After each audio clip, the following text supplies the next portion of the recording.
Alors, la première chose que je fais quand je prépare un culte pour un dimanche spécifique, je vais voir les textes proposés par le lectionnaire. Pour ce dimanche, le lectionnaire proposait la lecture du livre des Nombres, Moïse et le serpent de bronze, le psaume 107, un poème qui raconte comment Dieu, par sa parole, sauve des agonisants, un extrait de l'Épître aux Éphésiens qui nous dit que nous sommes sauvés par la grâce de Dieu, en fait le sola gratia de Luther, pointe à la ligne, et le texte de Jésus que nous venons d'entendre,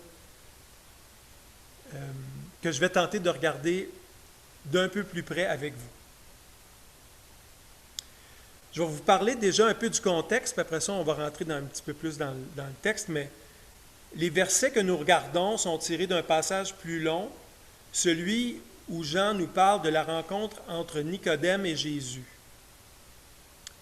Nicodème était un chef des Juifs, membre du Sanhédrin et un pharisien, c'est-à-dire un Juif particulièrement attaché à la loi et à l'étude des Écritures. Au début de leur entretien, Nicodème appelle Jésus Rabbi. C'est donc qu'il donne de l'importance et de la crédibilité aux enseignements de Jésus. Il veut rencontrer Jésus en vis-à-vis, de maître à maître, en quelque sorte. Néanmoins, il vient trouver Jésus de nuit.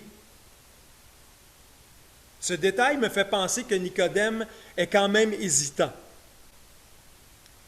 En revanche, cela me dit aussi qu'il ne veut pas se fier qu'aux préjugés et aux rumeurs qu'il a entendues. Il veut se faire sa propre idée. L'Évangile de Jean va nous présenter Nicodème comme un homme honnête, un homme droit, et on va le retrouver dans quelques semaines aux côtés de Joseph d'Arimathée lors de l'ensevelissement de Jésus après la crucifixion. C'est Nicodème qui apporte de la myrrhe et des baumes pour ensevelir Jésus. Nicodème pose quelques courtes questions à Jésus et plus ça va, plus Jésus fait des réponses longues. Nous avons dans notre extrait la réponse de Jésus à la troisième question. Donc, Jésus répond à la question de Nicodème. Excusez, je vais juste essayer de trouver le reste de mon texte. En relatant l'histoire de Moïse et du serpent de bronze. J'étais super emballé parce que cette histoire du serpent de bronze, parce que moi je l'avais dans un petit livre qui s'appelait l'Histoire simple, c'était publié par les frères d'instruction chrétienne. Quand j'étais petit, mon père m'avait donné ce livre-là, puis ça s'appelait Le serpent d'airain. Bref. Je lisais ce livre avidement et je connaissais toutes les petites histoires, mais je vous la remémore, l'histoire du serpent de bronze. Alors, en route vers la terre promise, les Hébreux qui ont été libérés de la servitude en Égypte par Moïse se retrouvent dans le désert, puis ça fait un bout de temps qu'ils mangent, ils n'ont pas de nourriture, mais Dieu fait tomber de la manne. Puis ils sont tannés d'en manger de ça. Fait qu'ils parlent contre Moïse et Dieu. Et puis Dieu n'est pas content. Fait qu'il envoie des serpents brûlants, c'est-à-dire des serpents venimeux. Puis là, il y a plein de monde qui sont mordus puis qui meurent. Alors le peuple dit, non, on n'a pas été correct, là, il faut faire quelque chose.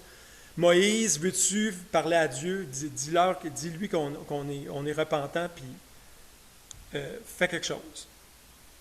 Alors, le Seigneur dit à Moïse, fais-toi un serpent brûlant et place-le sur une perche. Quiconque a été mordu, qui regardera cette perche, ce serpent de bronze, va rester en vie. Fait que j'aimais cette histoire particulièrement parce que Dieu pouvait créer un objet qui sauvait des vies. Ce Dieu au pouvoir magique me fascinait. Je n'avais pas trop donné d'importance au fait que la cause des serpents, c'était la rébellion, puis que c'est Dieu qui avait mis les serpents. Ça, c'était pas trop important. L'important pour mes yeux d'enfant, c'était que ce totem quasi magique pouvait sauver des vies humaines si on le regardait après avoir été mordu par un serpent venimeux. La semaine dernière, Paul André nous parlait de cinéma. On a fait un petit aparté de cinéma. Alors, si j'avais un film à faire avec Moïse et le serpent de bronze, j'utiliserais la reproduction en miniature de la sculpture de l'artiste Giovanni Fantoni qu'on a vu là, juste tantôt sur l'écran.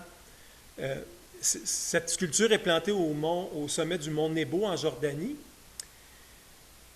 Et Fantoni interprète de façon créative et symbolique le serpent de bronze placé sur le haut d'une perche pour sauver la vie et la croix sur laquelle Jésus a été crucifié.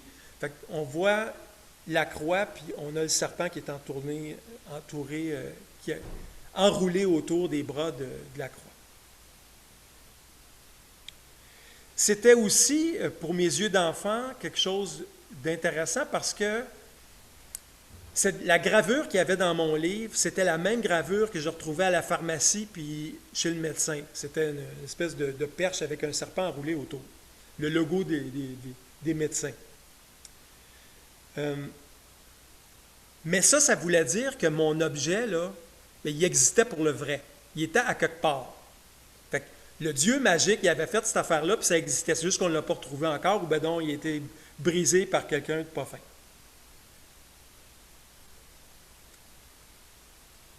Alors, j'étais avec ces images-là d'un Dieu tout-puissant qui pouvait faire de la magie.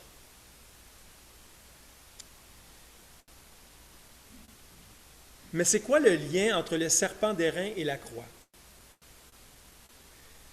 Le serpent, pour les Israélites dans le désert, représentait la mort. Et Dieu a pris cette image-là, l'a mis au bout d'un bâton, puis quand on regardait cette image-là de mort, on avait la vie.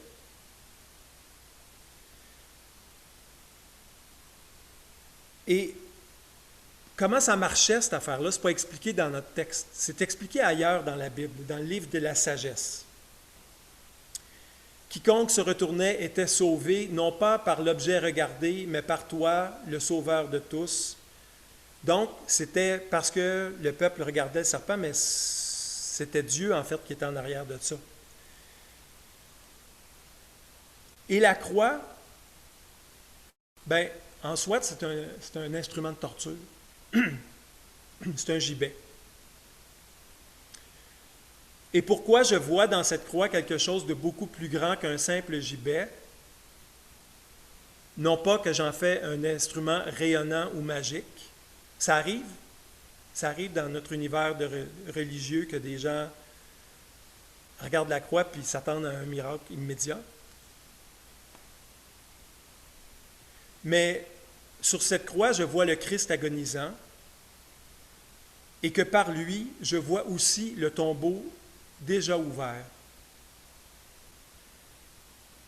Le matin de Pâques, les femmes demandent qui nous roulera la pierre. Ben, cette pierre, elle est roulée sur la croix, en quelque sorte. Je vois aussi un autre chevauchement entre la croix et le totem de Moïse.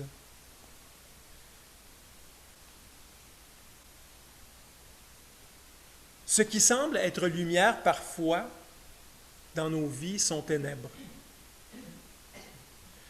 À l'opposé, ce qui peut être parfois caché ou fait dans les coulisses peut être divin.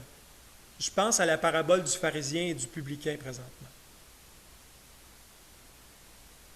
Nos spotlights d'aujourd'hui, nos lumières de poursuite, semblent parfois réservées aux œuvres douteuses. Des œuvres qui ne résisteraient pas à la confrontation avec la lumière de Dieu. Genre l'ex-président Trump qui se présente en face d'une église, Bible en main, pour dénoncer, pour asservir son pouvoir, pour asservir son pouvoir, ou en tout cas pour manifester que son pouvoir était aussi d'origine divine. Après avoir malmené des manifestants non violents qui s'étaient rassemblés pour dénoncer le sort qu'on réservait aux personnes de descendance africaine en Amérique du Nord, des personnes qui luttaient contre le racisme systémique.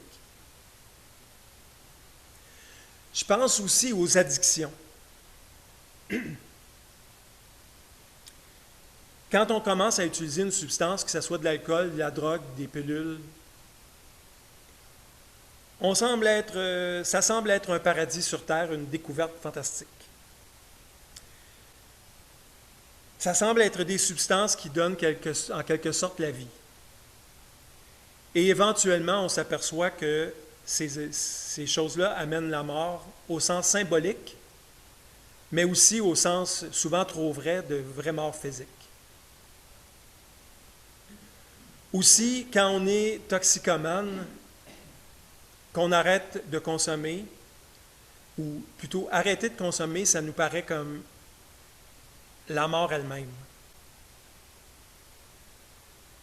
Même si au final, quand on a passé cette étape-là, on est dans la vie.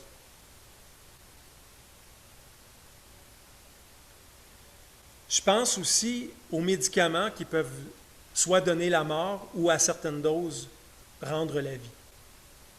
Alors on a plein de des chevauchements entre des objets qui donnent la mort et qui aussi sont porteurs de vie, sont symboliques et donnent la vie.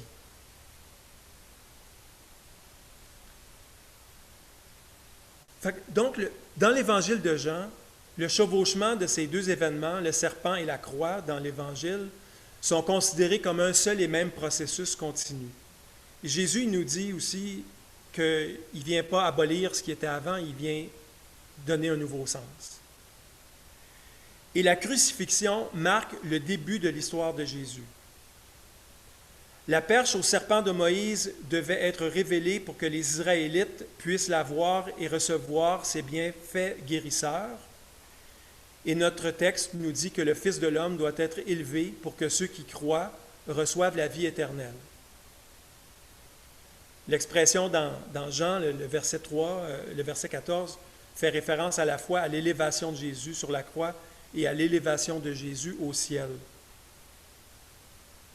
L'Évangile de Jean se lit théologiquement qu'à travers la résurrection.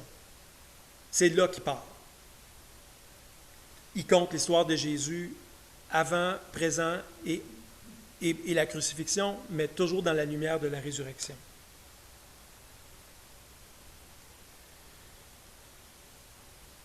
En lisant le texte aussi, il y a une partie, le verset 16 et 17, où on parle de la phrase la plus citée de la Bible ou du Nouveau Testament, je pense. « Car Dieu a tant aimé le monde qu'il a donné son Fils unique pour que quiconque met sa foi en lui ne se perde pas, mais ait la vie éternelle. Dieu, en effet, n'a pas envoyé son Fils pour que le monde soit jugé, mais pour que par lui le monde soit sauvé. »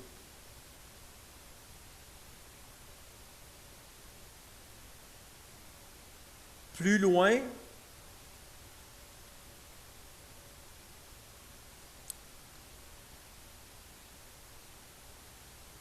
on explique qu'est-ce que ça veut dire pour que quiconque met sa foi en lui ne se perde pas. On explique le mot foi, qu'est-ce que ça veut dire. Puis, ça exclut. En tout cas, on peut le comprendre comme un passage où ça exclut du monde. Ceux qui n'ont pas la foi sont dans les ténèbres, ceux qui ont la foi sont dans la lumière. Je ne pouvais pas juste vous parler de ce texte-là sans mettre la lumière là-dessus. Il y a une tension là. Jean, il nous parle de l'amour inconditionnel de Dieu pour l'être humain, puis il nous parle aussi, si tu n'as pas la foi, tu n'es déjà plus dans le game.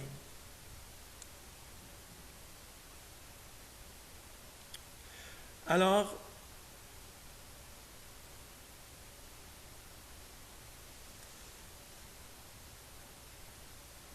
cette tension du désir de Dieu pour le salut du monde est la réponse souvent négative que le monde a à offrir au plan de Dieu.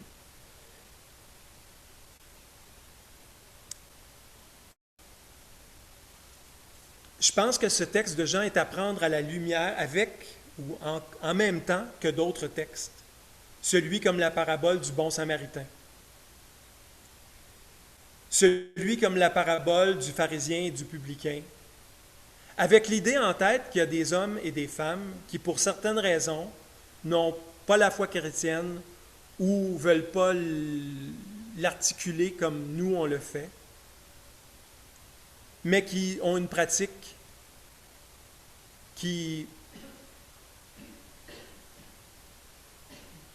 qui pourrait subir la lumière de Dieu puis d'être encore bonne et valide. Fait que je sais que le monde ne s'aligne pas tout le temps avec le plan de Dieu pour la création, un monde de justice, de paix, de liberté, où personne ne manque de rien, un monde où l'on aime son prochain comme soi-même. Je me dis que l'amour de Dieu pour les hommes doit être le phare sur lequel je place toute ma confiance. Cet amour de Dieu, c'est là où je dois placer mon regard. Et cette confiance, elle va au-delà de la croix et du crucifix et de la mort de Jésus qu'on s'apprête à vivre là, dans la fin du carême pour donner sur la vie, la résurrection.